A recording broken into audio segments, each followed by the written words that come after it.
В эфире «Якутия день за днем». В нашем выпуске главные события уходящей недели. В студии работает Алексей Соколов. Здравствуйте.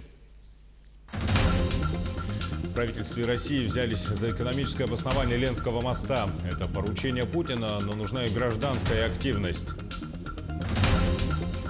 В добрый путь Вилюйский экспресс. Оптоволоконная линия связи теперь покрывает Вилюйскую группу улусов. Какие возможности открывает широкополосный интернет? Твердые бытовые отходы. Как мусорная реформа работает в Якутии? На какие грабли наступили те, кто занимался вывозом мусора? И что меняется с изменениями у населения?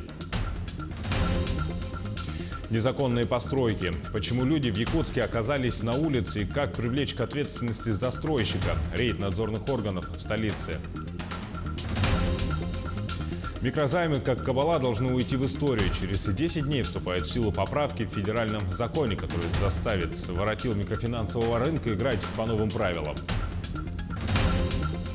Закон о тишине. Все слышали, но как работает документ на практике, вряд ли сталкивались. Почему в Якутии трудно доказать, что соседи шумят?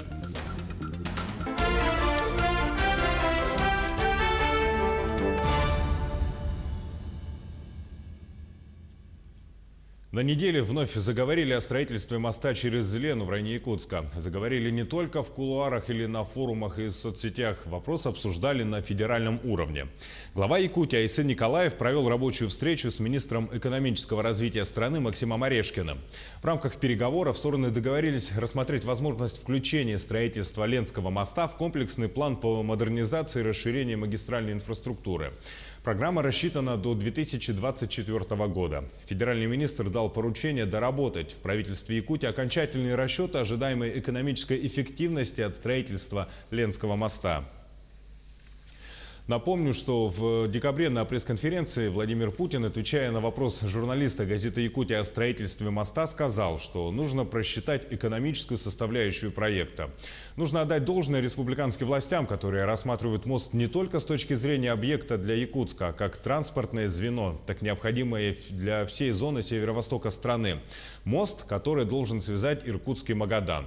И эта история на порядок ценнее с экономической точки зрения. С учетом политического веса главы Якутии Айсена Николаева в федеральном центре вероятность того, что Москва поддержит Якутию, вырастает в разы. А помочь главе Якутии в данном вопросе должны жители республики. Тем более инструменты для этого есть. На этой неделе в столице прошло расширенное совещание по вопросам реализации поручения президента России Владимира Путина о подготовке национальной программы развития Дальнего Востока на период до 2025 года.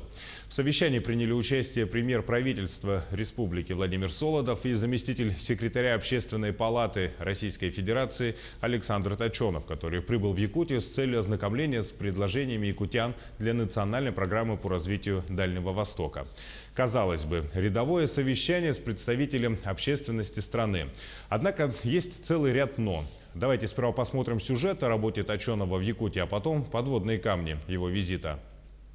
Якутия стала первым регионом, который посетил Александр Точенов в рамках ознакомления с предложениями дальневосточников. И это неспроста, так как регион к этому вопросу подготовился основательно. Хочу сказать, что Общественная палата республики была определенным драйвером в этом вопросе. Мы раньше других регионов начали проводить эту работу, задействовали все ресурсы, которые у нас есть в республике. Общественная палата организовала выезды в улусы, то есть определенные десанты были, где на базе общественных советов проводилась работа по обсуждению этих вопросов, и любой из жителей республики мог донести свои предложения напрямую. Благодаря проекту «Мои идеи Дальнему Востоку» было собрано более 100 различных предложений от общественных организаций, а также просто от неравнодушных граждан. Сбор предложений продлится до 15 февраля. Затем, после обработки, все эти предложения будут направлены в федеральный центр. В первую очередь в национальную программу развития Дальнего Востока должны быть включены объекты магистральной инфраструктуры. Так, в Минэкономики Якутии считают, что в проект попадет строительство моста через Лену. Этот вопрос на совещании в Якутске также поддержал Александр Точенов. Две проблемы, которые я озвучил. Это мост. Для меня это очень важно. Да, дорого, вопросов нету. Но Якутск – это треть населения, а вот эта вся часть левобережная, которая получает, да, это 84% населения. Это совершенно другой уровень снабжения. Вы понимаете, да, это не годовой завоз, это другие цены будут и так далее, и так далее. И фарватер Лены, он с мостом связан. Землеснаряды чистить, поддерживать, не будет подтоплений и так далее, и так далее. Вот эти две вещи, которые я понимаю, что они важны, они системные. Строительство моста через реку Леда – это знаковый проект, наверное, самый главный для нас. Мы концентрируемся на нем. О нем даны поручения президента Российской Федерации о финальной проработке. Мы уверены, что в этом году уже принято будет решение о строительстве, определенный формат самой ведения стройки и ее финансирования. Помимо моста в национальную программу развития Дальнего Востока должны быть включены реконструкция аэропортовых комплексов, строительство объекта магистральный газопровод Кызылсыр 84 километр, строительство федеральной автодороги Вилюй и ряд других инфраструктурных проектов.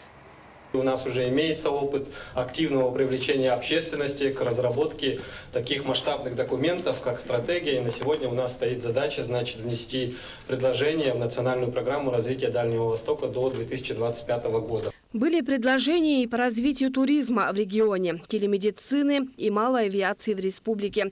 Ассоциация малой авиации республики разработала 2 госпрограммы, которые должны помочь малым авиакомпаниям не кануть в лето, обновив парк воздушных судов и восстановив заброшенные посадочные площадки для маленьких самолетов.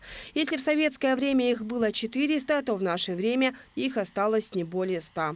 Самый основной смысл госпрограммы я хотел бы именно определить одним предложением. Это такой принцип, что 1 миля дороги не ведет никуда, а 1 миля аэродрома ведет хоть куда.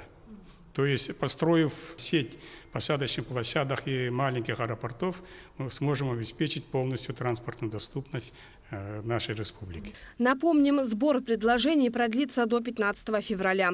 Свои предложения может направить любой инициативный гражданин или общественный деятель, которому не безразлична судьба Дальнего Востока. Заявки принимаются на сайте dv2025.rf. Ульяна Шагина, Владимир Павлов, Якутск. А теперь только вдумайтесь. На момент визита Точеного в Якутск предложений по развитию Дальнего Востока поступило порядка 100. Ленский мост должен стать одним из главных проектов, но посыла от населения нет. Предположим, ситуация не изменится. Активность якутян в данном вопросе будет низкой. И в Москве вполне обоснованно зададутся вопросом, а так ли нужен мост? Все мы с вами понимаем, что мост нужен. Поэтому необходимо зайти на сайт dv2025.rf. Адрес вы сейчас видите на своих экранах. Пройти регистрацию и внести свое предложение, какое вы видите Якутию в разрезе развития Дальнего Востока. Прием предложений, еще раз напомню, до середины февраля. Использую прием телемагазина и вновь повторю, что если вы считаете, что нужен мост через Лену, давайте сообщим об этом на сайте dv2025.rf. Возможность проявлять свою активность в интернете теперь получили жители Вилюйской группы улусов. Накануне был запущен проект «Вилюйский экспресс». Оптика дошла в Нюрбу, Верхневилюйск и Вилюйск. Символический запуск происходил в Якутске в ситуационном центре при главе республики. Представители Ростелекома запускали широкополосный интернет, а представители МТС – сотовую связь 4-го поколения. О перспективах проекта в материале Анастасии Даниловой. Строительство оптической линии связи началось в мае прошлого года. За это время проложено свыше 650 километров волоконно-оптических линий связи, которые охватили 22 населенных пункта Вилюйского, Верхневилюйского и Нюрбинского районов. Более 53 тысяч жителей получили доступ к высокоскоростному интернету. Но на этом проект «Вилюйский экспресс» не собирается останавливаться. Далее пойдет линия в Кобельский район. По пути будет Кызылсыр. Ну и мы планируем закольцевать с городом Якутском. На данный момент Ростелеком обеспечивает пропускную способность канала до 10 мегабит в секунду, но возможность расширения не ограничена. Переход абонентов на оптику бесплатный. Тарифы будут определяться в зависимости от пользования интернетом. Однако провайдер заверяет, что кусаться цены не будут. Цены, конечно, будут падать. На данный момент мы зашли уже туда с безлимитными тарифными планами для населения. Для каждого домохозяйства это возможность до 100 мегабит в секунду. Ну и с каждым годом будем следить за темпами, за количеством потребляемых услуг. От этого зависеть будет и ценовая политика. Также в группе районов появился скоростной мобильный интернет формата 4G и LTE от крупнейшего российского оператора МТС. МТС планирует продолжить работу по устранению цифрового неравенства в регионе как за счет выхода в новые населенные пункты, так и посредством улучшения существующего покрытия. В принципе, все, что будет идти по линии Верхнего экспресса, мы планируем так или иначе в дальнейшем строить сети 3-го и 4-го поколения. Теперь после доступа к информации в современном стандарте на территории Вилюйских районов будут реализовываться новые проекты. Это даст возможность развивать бизнес, в том числе и в области IT-технологий. Уже есть данные о том, что в том районе, где появляется волоконно-оптическая линия связи, в среднем валовый региональный продукт этой территории растет на 5%. То есть мы ожидаем очень такой существенный рост для этих 3 районов благодаря приходу высокоскоростного интернета, благодаря появлению волоконно-оптической линии связи.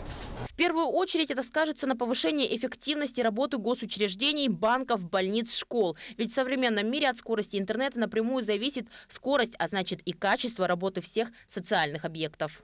Мне было очень сложно работать с интернетом, так как он был нескоростной и невозможно было. Почему? Потому что невозможно было открыть папки. Очень долго все загружалось, почта висела. Но теперь мы надеемся, что это убыстрится. Ну и, конечно, мы радуемся тому, что, возможно, это будет и не такая большая цена. Однако больше всех появлению скоростного интернета радуются главные его пользователи – молодежь. Я приняла участие в открытии оптоволокна. Я рада, что могу воспользоваться интернетом, когда мне будет угодно. Я могу узнать любую информацию, которую захочу. Для ускорения реализации проекта оператор вел стройку параллельно на 2 участках от городов Мирный и Вилюйск навстречу друг другу. А первым из Вилюйских районов в августе 2018 года к ВОЛС был подключен Сунтарский улус. С праздником появления быстрого мобильного интернета. Прокладка ВОЛС входит в национальную программу по развитию Дальнего Востока. Для Якутии на сегодняшний день это один из приоритетных проектов. Анастасия Данилова, Павел Пахомов. День за днем. Но сейчас небольшой блок рекламы и смотрите далее. Твердые бытовые отходы. Как мусорная реформа работает в Якутии? На какие грабли наступили те, кто занимался вывозом мусора? И что меняется с изменениями у населения? Незаконные постройки. Почему люди в Якутске оказались на улице и как привлечь к ответственности застройщика? Рейд надзорных органов в столице. Микрозаймы, как кабала, должны уйти в историю. Через 10 дней вступают в силу поправки в федеральном законе, которые заставят воротил микрофинансового рынка играть по новым правилам. Закон о тишине. Все слышали, но как работает документ, на практике вряд ли сталкивались. Почему в Якутии трудно доказать, что соседи шумят?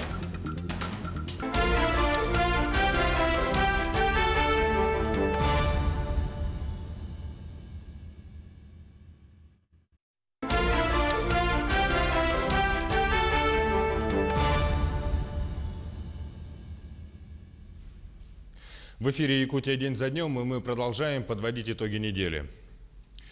Мусорная реформа, вступившая в силу с 1 января 2019 года, вызвала массу вопросов у многих россиян. Жители республики не исключение. В Якутии определено 5 региональных операторов, которые будут заниматься вывозом твердых бытовых отходов. Но огромные территории и сложные транспортные сообщения не всегда позволяют выполнять свою работу непосредственно в места обслуживания. Поэтому многие региональные операторы заключают договоры с подрядными организациями.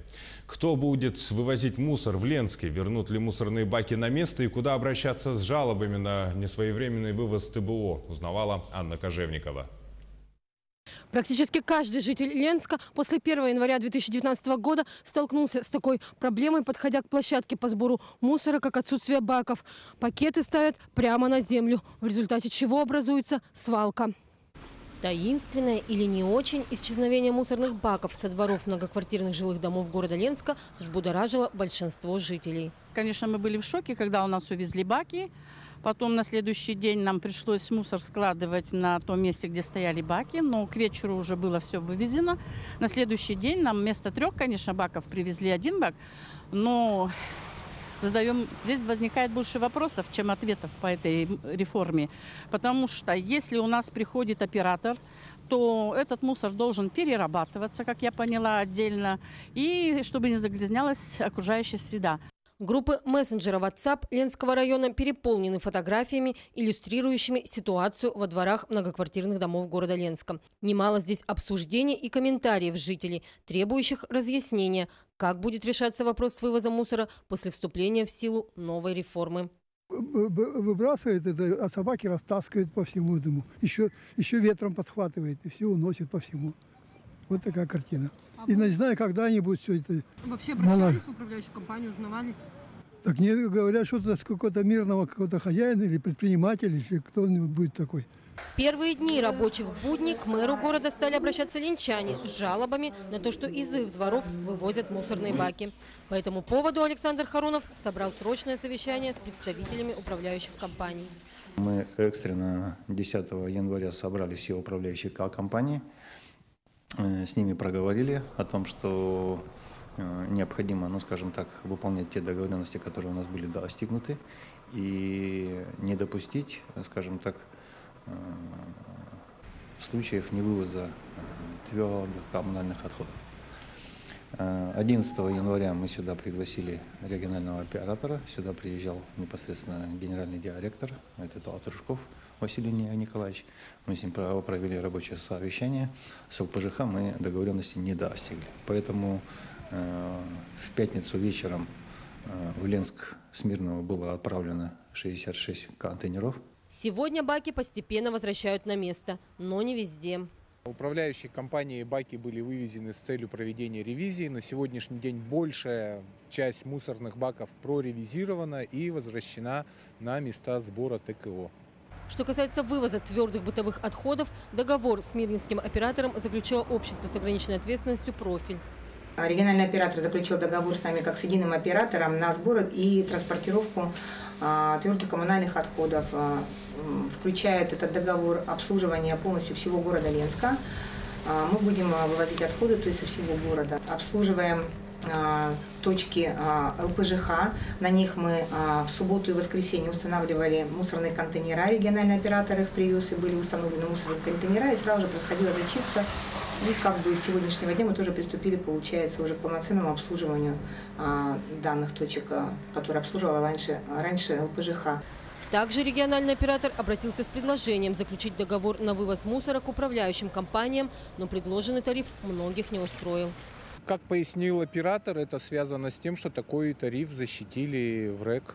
Мусор в дальнейшем мы вывозить не будем, потому что региональным операторам был предложен тариф 300 рублей за кубический метр вывозимого мусора, что является неприемлемым для нашей компании. Мусор мы будем вывозить до 31 января в том режиме, в котором осуществлялось раньше.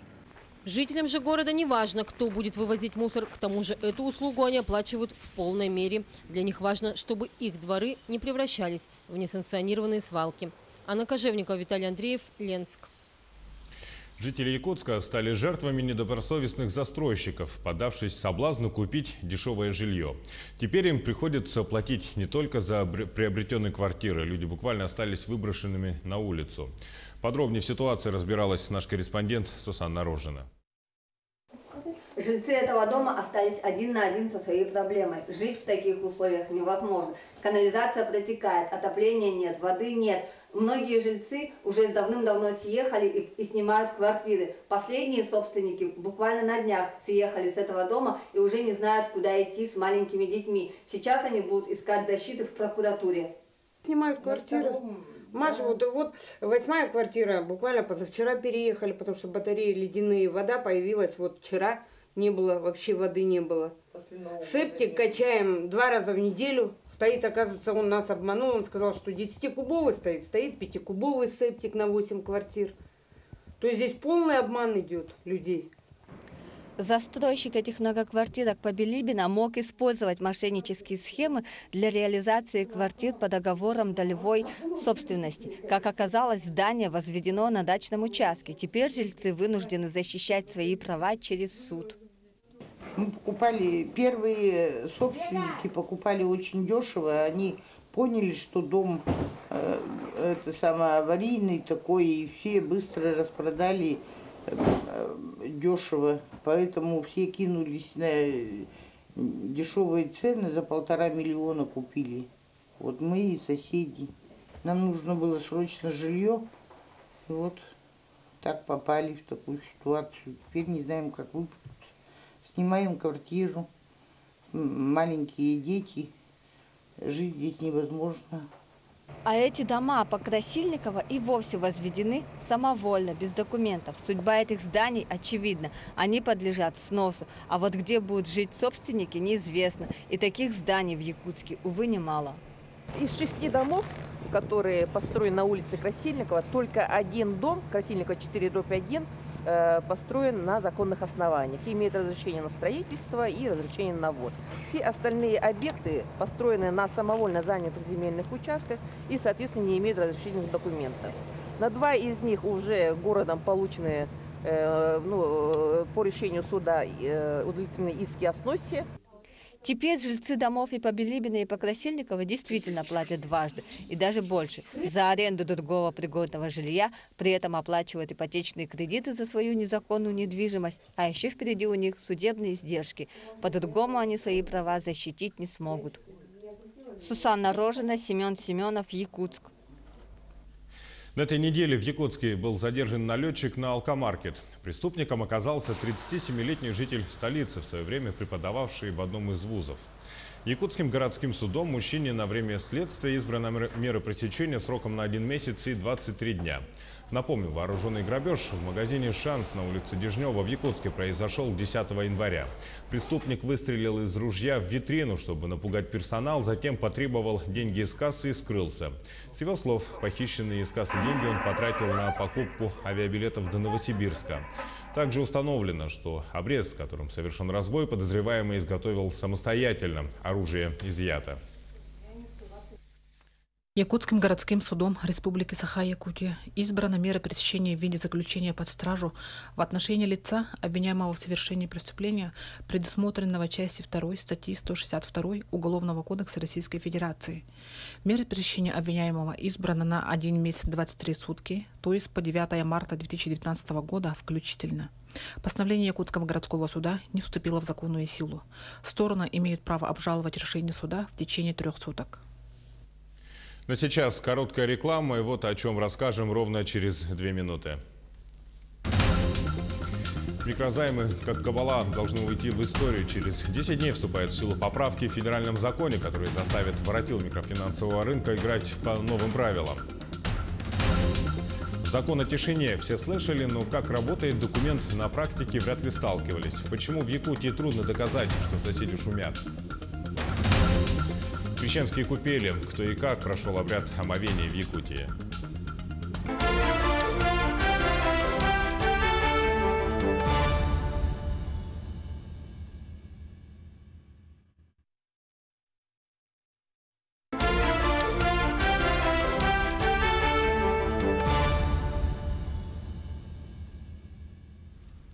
В эфире итоговая программа «Якутия день за днем», и мы продолжаем наш выпуск. Микрозаймы, как кабала, должны уйти в историю. Через 10 дней вступают в силу поправки в федеральном законе, которые заставят воротил микрофинансового рынка играть по новым правилам. Подробности в сюжете Сусанны Рожиной. Бесконечные СМС, звонки в любое время дня и ночи, угрозы и оскорбления. Что только не идет в ход, чтобы заставить заемщика вернуть деньги. О своей истории нам поведал молодой человек, которого также преследовали коллекторы. Поступали звонки, то есть, получается, от коллекторов разные. И угрожали всяким разным путем. Вот. Хотели приехать на работу. Получается, я, когда взял, мне дали договор. То есть, я в течение месяца или полумесяца должен был им отдать с процентами около 4-5 тысяч. Итого там 13-14 тысяч должно было быть. Но это уже они звонили через месяц, когда я уже не стал оплачивать. С 28 января вступают в силу изменения федерального закона, которые направлены на защиту прав потребителей. Они будут касаться в первую очередь людей, которые вынуждены брать микрозаймы, чтобы не оказаться в той сложной ситуации, когда они вынуждены лишиться имущества. Прежде всего, они касаются задолженности по займам до 1 года, так как задолженность эта не должна превышать сумму основного долга более чем в 2,5 раза. К примеру, если вы взяли 10 тысяч рублей, то по окончании срока пользования вы не должны возвращать больше 35 тысяч. Планируется также снижение предельной задолженности заемщика до двукратного размера займа, а в дальнейшем еще ниже. Ограничения распространяются также на размер ежедневной процентной ставки. Теперь она не может составлять более 1,5% в день, а с 1 июля этого года она будет снижена до 1% в сутки. Также изменения коснутся так называемых займов до зарплаты. Законодатели определили новый вид займа. Это займ до 10 тысяч рублей, сроком до 15 дней включительно. И проценты за пользование таким займом не должны превышать 3000 рублей. По новым правилам микрофинансовые организации не смогут передавать права взыскания на так называемым черным коллекторам. Отныне нелегальные кредиторы и коллекторы не имеют права требовать возврата займа по договорам даже в судебном порядке. Данные нововведения, они призваны в первую очередь оградить наших граждан от неконтролируемого роста долговой нагрузки, особенно те слои населения, которые по той или иной причине попали в сложную жизненную ситуацию, а также призваны содействовать очищению рынка микрофинансирования от нелегальных кредиторов. Теперь население более защищено законом перед микрофинансовыми организациями, ведь до сих пор они попросту вгоняли людей в кабалу за малейшую просрочку. Исчезнут с рынка микрозаймов и черные коллекторы. Останутся только те, кто будет играть по новым законодательным правилам. Всю информацию о том, как обезопасить себя, можно найти на сайте finkult.info. Сусанна Рожна, Павел Пахомов, Якутск. А теперь к другому закону. Закон о тишине. Все слышали, но как работает документ на практике, вряд ли сталкивались. По крайней мере, в Якутии. На то есть причины. В нашу редакцию обратились жители одного из многоквартирных домов Якутска с сообщением о том, что уже многие месяцы их соседка не дает им житья. По их словам, она громко включает музыку и топает так, что ее слышно во всем подъезде. Как оказалось, решить проблему не так-то и просто. В ситуации разбирался Юрий Осипов. 9 утра в квартире Варвары, которая находится на 2-м этаже КПДшки, довольно отчетливо слышна музыка. Хозяйка говорит, звуки доносятся с 5-го этажа. Каждое утро наша соседка очень громко включает музыку. И это начинается с 8:30 часов с утра и до 11 вечера она вот так включает. Но в обед она выключает музыку. Говорит, мы несколько раз к ней обращались, да, по поводу того, что она включает музыку. Но она говорит, что это по закону все, что она вовремя выключает музыку в 11. По ее словам, это продолжается многие месяцы. Уже не раз были обращения в полицию, но доказательств недостаточно. Соседи пытаются записывать видео, чтобы зафиксировать факты. Я не знаю, сейчас слышно, не слышно, но мне слышно со 2-го этажа, как моя соседка прыгает на 5-м этаже. Вместе с Варварой мы поднялись к соседке, но дверь нам не открыли. Возможно, наши звонки просто не были услышаны.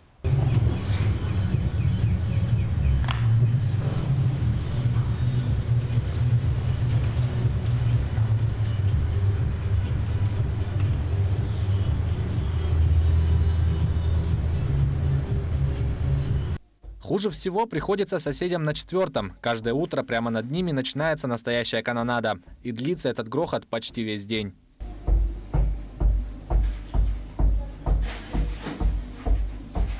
Женщина отказалась давать какие-либо комментарии по этому поводу. Как оказалось, проблема глубже. По мнению Варвары, виной тому конфликт, который возник несколько месяцев назад. А началось это все... у них был конфликт с 4-м этажом. Был конфликт.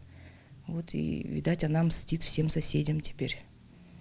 Нам тоже. Сосед с 4-го этажа на камеру говорить отказался, объясняя это тем, что устал от многочисленных жалоб и заявок со стороны шумной соседки в свой адрес.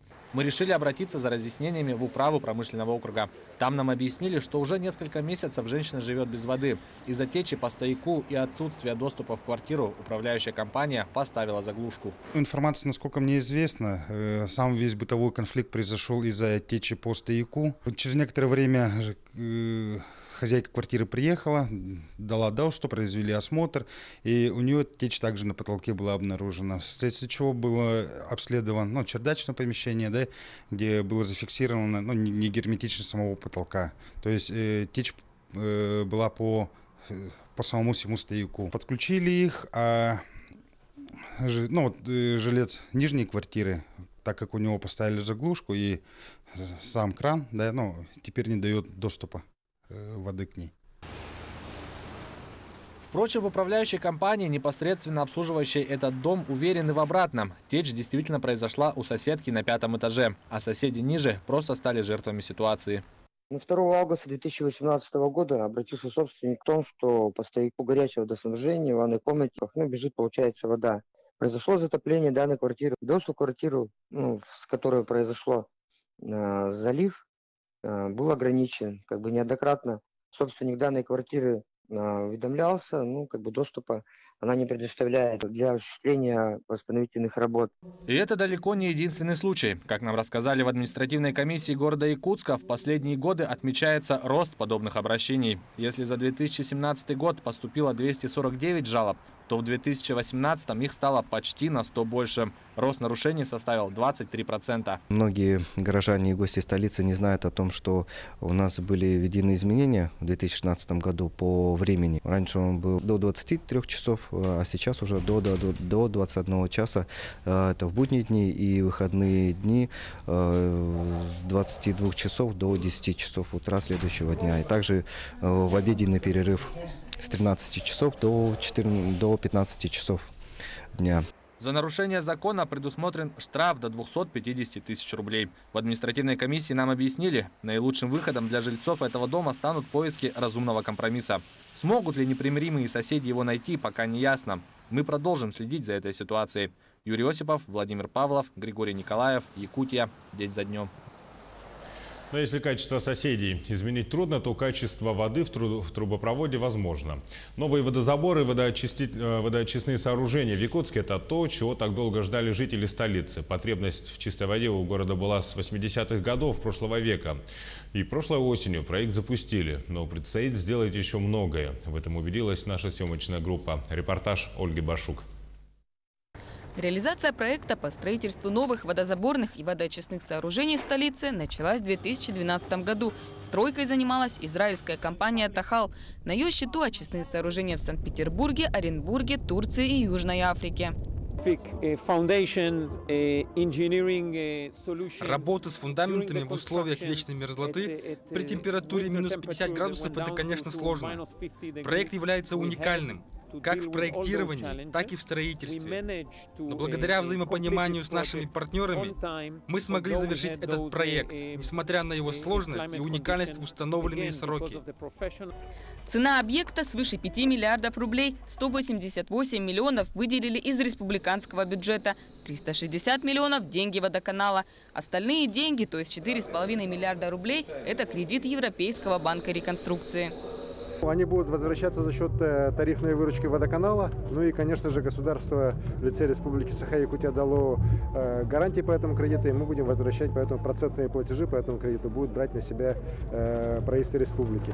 При этом хочу сказать, что уже в этом году мы провели реструктуризацию кредита, которые ранее были взяты по высокой процентной ставке. Сейчас она снижена до 9% годовых с небольшим по банку ВТБ отработано, и это дает экономию бюджета республики в год порядка 70-90 миллионов рублей. В сентябре прошлого года запустили станцию первого подъема, и уже с декабря она начала функционировать полноценно. Работа по закачке воды начинается с водоприемного ковша, глубина которого 32 метра. Механизм спроектирован таким образом, что даже при минимальном уровне воды в реке Лене люди будут обеспечены водой. Густой ледоход также не угроза водоснабжению. Ковш предусмотрен для того, чтобы вода, которая бурным потоком идет по протоке, попадая в ковш, она успокаивается, и те более тяжелые взвешенные вещества, они оседают, и уже более-менее, скажем так, очищенная вода через кассетные фильтры поступает в мокрый отсек, с которого уже насосами качается дальше. После насосной станции первого подъема вода попадает в очистительное сооружение, где уже смешивается с реагентами. После этого воду ждет скорый фильтр с двухслойной загрузкой, где первый слой – это активированный уголь, а второй – кварцевый песок. Сейчас вода проходит несколько этапов очистки. Обеззараживание осуществляется более безопасным способом. Хлор заменили гипохлоритом натрия. Ежедневно здесь проводится мониторинг воды на различные показатели – цветность, мутность, запах и привкус. Для проб отбираются исходная вода, то есть речная, и вода на выходе к потребителю. Сейчас мы отобрали пробу воды на выходе в город, и она соответствует всем санитарным нормам и правилам. Цветность в пределах 8-9 градусов, а мутность 0,1 мг в десибетр кубический. На выходе из водозабора вода уже питьевая, но далее ей предстоит долгий путь по водопроводным сетям. И тут уже качество воды будет зависеть от квартальных и внутридомовых водопроводов. Мы должны планово менять сети. Мы их, кстати, меняем уже не на металлические трубы, а на пластиковые трубы. И, соответственно, где-то около процентов 30 наших сетей оно поменено на пластик. Ну, эта работа будет планомерно продолжаться. Но это работа не одного года. Значит, перед нами поставлена задача в течение 10 лет полностью обновить городские сети водоснабжения. Помимо этого, в ближайшие годы планируется строительство в Якутске 3-го канализационного коллектора и 5-го водоузла, а также канализационно-очистных сооружений в Табаге. Все это должно решить проблему нехватки воды и водоотведения в столице. Ольга Башук, Семен Семенов, Якутск. Сейчас вновь реклама и смотрите далее. Крещенские купели. Кто и как прошел обряд омовения в Якутии. Дети Азии на финальном этапе. Готовность сборной республики.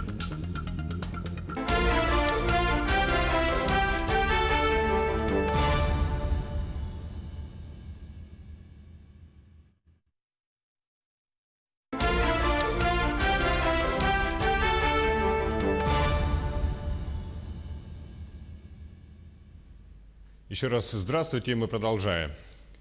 Готовь сани летом, а суда зимой в Якутске. На Жатайской базе технической эксплуатации флота полным ходом идут работы по подготовке к навигации 2019. На судоремонте находится 109 единиц флота, из них 28 с применением вымораживания. Это способ доступа к подводной части речных судов в зимнее время для ремонта корпусов и элементов двигательно-рулевого комплекса. Репортаж Александра Зубехина. 4 бригады общей численностью 11 человек каждый день вырубают лед у бортов. Делают майны, то есть ямы, не доходящие до воды. Под ней намерзает новый слой льда. Когда он становится толще, можно продолжить углубляться. Задача дойти до места, где нужен ремонт. Это надводная часть. Вот будем такие же работы после выморозки проводить и подводной части. Также менять углы, днище, где придется, набор внутри будем делать. Все это будем делать после выморозки. Выморозчик использует бензопилу и вот такое кайло. Для того, чтобы продолбить здесь вот такое углубление, добраться до двигательно-рулевого комплекса, для того, чтобы его осмотреть и произвести в случае необходимости ремонтные работы.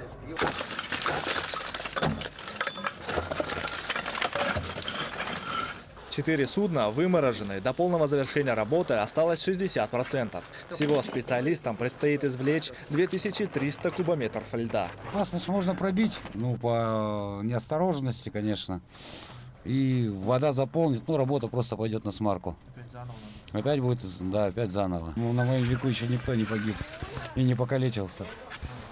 Вот на такие суда идут люди, которые, в принципе, уже проверенные, у которых опытные. Лед в майне теплый. Работа вентилятора нужна, чтобы воздух внутри ямы циркулировал и охлаждался. Тогда лед нарастает быстрее. За сутки намерзает до 5 сантиметров. Все идет по графику, по плану. Отставание у нас в этом году только 6%. В связи с тем, что декабрь у нас и начало января было теплое. Промерзание идет слабо. А так мы все успеваем. Сейчас вот начались морозы. Сегодня 46, так что вообще прекрасно. Люди вышли на работу, работают. Радуются. А выморозка нужна, чтобы успеть подготовить суда к навигации. К 1 марта планируется завершить ее на все 100%. Александр Зубехин, Григорий Николаев, Жатай. У православных в эти дни крещение Господне. Тысячи якутян посетили купели, чтобы окунуться в священную воду. Подробности в материале нашего корреспондента Юрия Осипова.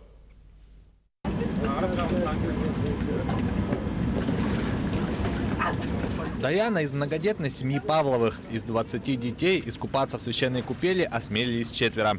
Сама девочка купается 2-й год подряд. Очень здорово. Ощущение просто нереальное. Это такой экстрим, можно так сказать. После этого купола тебе просто нереально здорово становится. Ты просто охватываешь столько энергии, столько тепла. Не знаю, мне не холодно, вот сейчас мне очень даже тепло стало, и я буду сейчас даже еще не против раз окунуться. Перед началом крещенских купаний Иордань освящают богослужители. После проведения церковного обряда первым в воду зашел глава Якутии Айсен Николаев.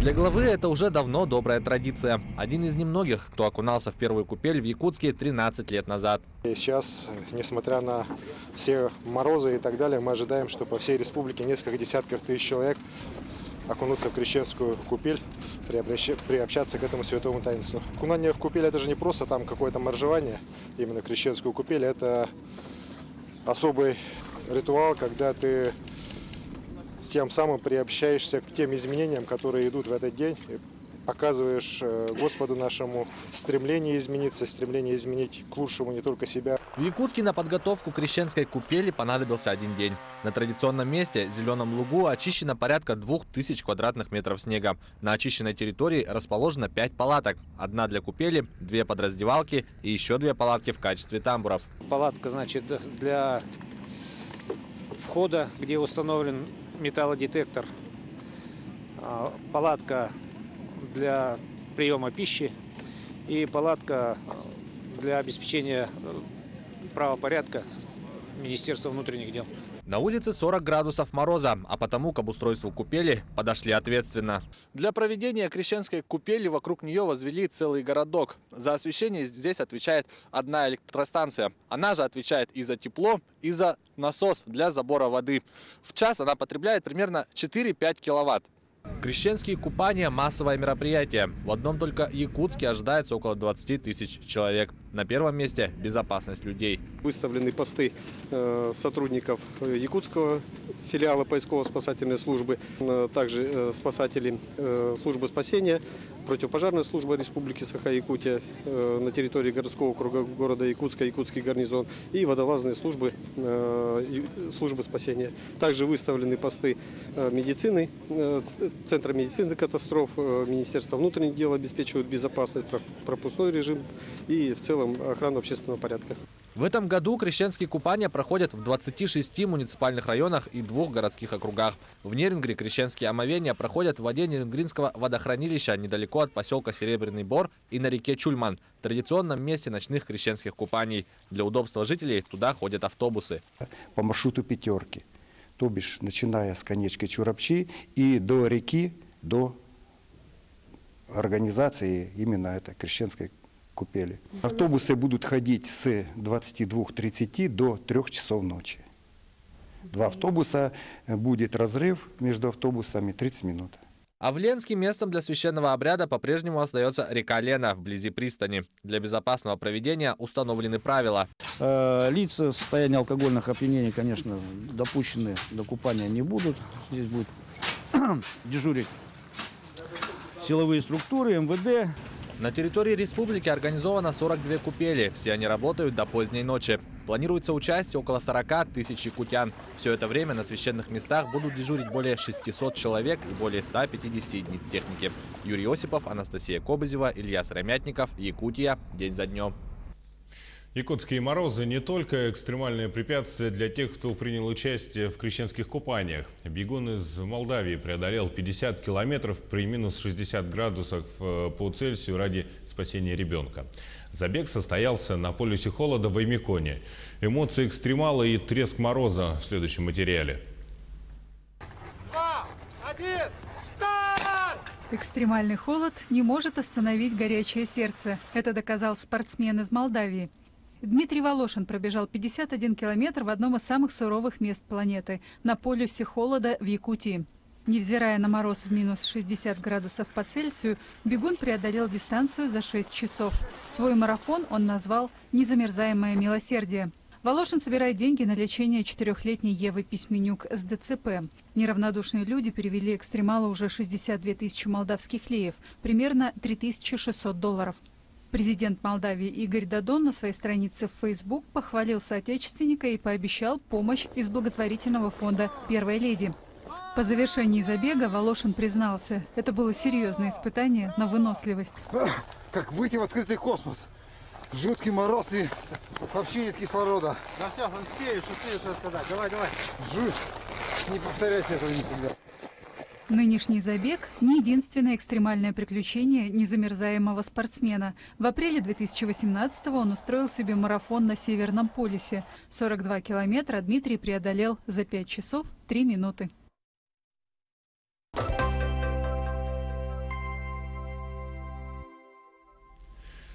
На этой неделе на Сахалине представили форму для волонтеров, судей и организаторов первых зимних игр «Дети Азии». Все комплекты имеют одинаковый набор элементов, но отличаются по цветовой гамме. 1000 волонтеров предстанет в зеленом цвете, более 600 судей из 10 стран мира будут в оранжевой экипировке, а все организаторы состязаний выделятся из толпы синим цветом. В каждом наборе есть костюм, футболка, жилет, шапка, шарф, комбинезон, теплая куртка и различные аксессуары. К слову, организаторы игр уже успели проверить форму на зажжение огня Детей Азии в Якутске в 30-градусные морозы. На сборную Якутии на играх Дети Азии представят несколько десятков юных спортсменов, и большая часть команды состоит из алданских атлетов. В первую очередь это лыжники и биатлонисты. О том, как они готовятся к соревнованиям, расскажет Татьяна Вахнина. Совсем скоро состоится главное спортивное событие лыжного сезона. 8 февраля в Южно-Сахалинске стартуют первые международные зимние спортивные игры «Дети Азии». Силами в различных видах спорта поборются сильнейшие команды мира. Подали заявки 20 с лишним стран. Ну и можно отметить сильнейшие вот именно в лыжных дисциплинах. Это Казахстан, это Южная Корея, это Китай. Это Япония. Сборную Якутии представят несколько десятков человек. Большинство – алданские спортсмены. Это воспитанники Республиканской школы Олимпийского резерва и жители города. В сборную вошли подростки 2002-2003 годов рождения. Юноши и девушек в команде поровну. Якутию представят по лыжным видам спорта 40 спортсменов. Это 16 спортсменов сноубордистов, 8 горнолыжников и биатлонистов и 12 лыжников. Честь республики в Южно-Сахалинске алданцы будут защищать в 4 видах спорта. Сборная прибыла в Южно-Сахалинск почти в полном составе. Так, у лыжных гонщиков учебные тренировки начались с 5 января. 15-го к месту проведения игр прибыли биатлонисты, а 22 января Сахалин примет горнолыжников и сноубордистов. Больше опасения вызывают все виды спорта, потому что нашему региону придется соревноваться не просто со сборными городов, края или еще, а со сборными федеральных округов. Это довольно-таки серьезная конкуренция. Подготовка к главному событию зимнего сезона началась за 2 года до игр. Всякий раз, выходя на старт на очередных соревнованиях, ребята понимали, что победа – это не только медаль, это вклад в будущее завоевание. Подготовке спортсмены посвящали все свободное время. В 2018-м тренировки на трассах начались позже, чем обычно. Зима выдалась малоснежной. Для проведения полноценных учебных тренировок спортсменам пришлось выехать на сборы в местности, где устойчивый снежный покров образовался. Наши лыжники в основном до Нового года тренировались и принимали участие в соревнованиях в городе Сыктывкар, Республика Коми. Наши биатлонисты – это город Уфа, Башкортостан. По словам юных спортсменов, Южно-Сахалинск встретил их хорошо. К приему гостей все готово, и скоро режим свободных тренировок сменит горячая и напряженная пора. Татьяна Вахнина, Сергей Шипачев, Алдан. Вот такой была уходящая неделя. О событиях следующей вы узнаете из выпусков новостей. А итоги мы подведем по традиции ровно через 7 дней. Оставайтесь с нами и удачи вам.